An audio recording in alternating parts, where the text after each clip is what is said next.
Crypto PAC Fairshake spends $5.5 million to win a Maryland primary. The crypto industry's largest political action committee turned a single House primary into a demonstration of its spending power. Fairshake, the super PAC, funded by Coinbase, Ripple, and A16Z, put roughly $5.5 million behind Maryland State Delegate Adrian Boafo, who won the Democratic primary on Tuesday for the seat long held by retiring Representative Steny Hoyer. CoinDesk reported the result and the spending figure on June 23rd. That $5.5 million on one primary candidate is among the largest single-race commitments the PAC has made. Boafo's win was described as a dominant one, and he now advances to a general election in a seat that leans heavily Democratic. A wider sweep of crypto-aligned candidates, Boafo was not the only Fairshake pick to move forward. Representative Ritchie Torres, a New York Democrat and one of the more vocal crypto supporters in Congress, won his race with around $1.3 million in PAC support. In Maryland, incumbent Representative McClain Delaney advanced with roughly $516,000 behind her.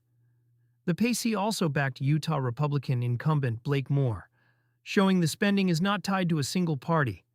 The pattern matters because Fairshake is not picking long-shot insurgents. It is concentrating money on candidates who are either already in office or strongly favored, which raises the odds that its dollars convert into actual votes in the next Congress. For an industry that spent the last several years losing fights in Washington, backing likely winners is a different strategy than backing a message. The war chest behind the spending, the Maryland number is large, but it sits against a much bigger balance. Fairshake held about $126 million in reserves as of the end of the prior month, according to CoinDesk. That figure gives the PAC the ability to repeat $5 million commitments across dozens of races without straining its funding. And it signals to candidates on both sides that crypto money is available early and in volume. Early money is the part that tends to get overlooked. A commitment made before a primary, when a campaign is short on cash and name recognition, buys more influence per dollar than a late general election ad blitz. Boafo's race is a clean example.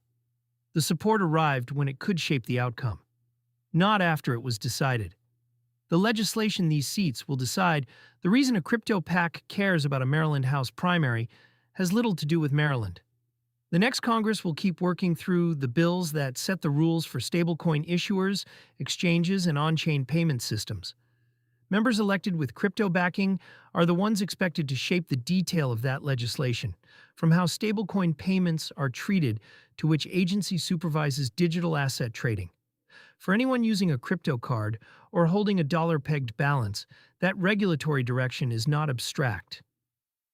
Rules written in Washington decide whether a U.S. issuer can offer stablecoin spending, what disclosures apply to rewards, and which products clear compliance for the U.S. market at all. The industry is spending to keep those rules favorable, and primaries are where it is starting. Pushback on the spending. Not everyone reads the strategy as healthy. Maryland Senator Chris Van Hollen criticized the funding as an obscene amount of big special interest money, a line that captures the broader unease about a single industry buying influence in low-turnout primaries. That tension is the political risk for crypto. Wins bought with $5 million checks invite the argument that the resulting policy serves the funders rather than the public. The counter-argument from the industry is that other sectors, from banking to energy, have spent at this scale for decades, and that crypto is simply matching the playing field after years of being outspent. Both readings will follow these candidates into office.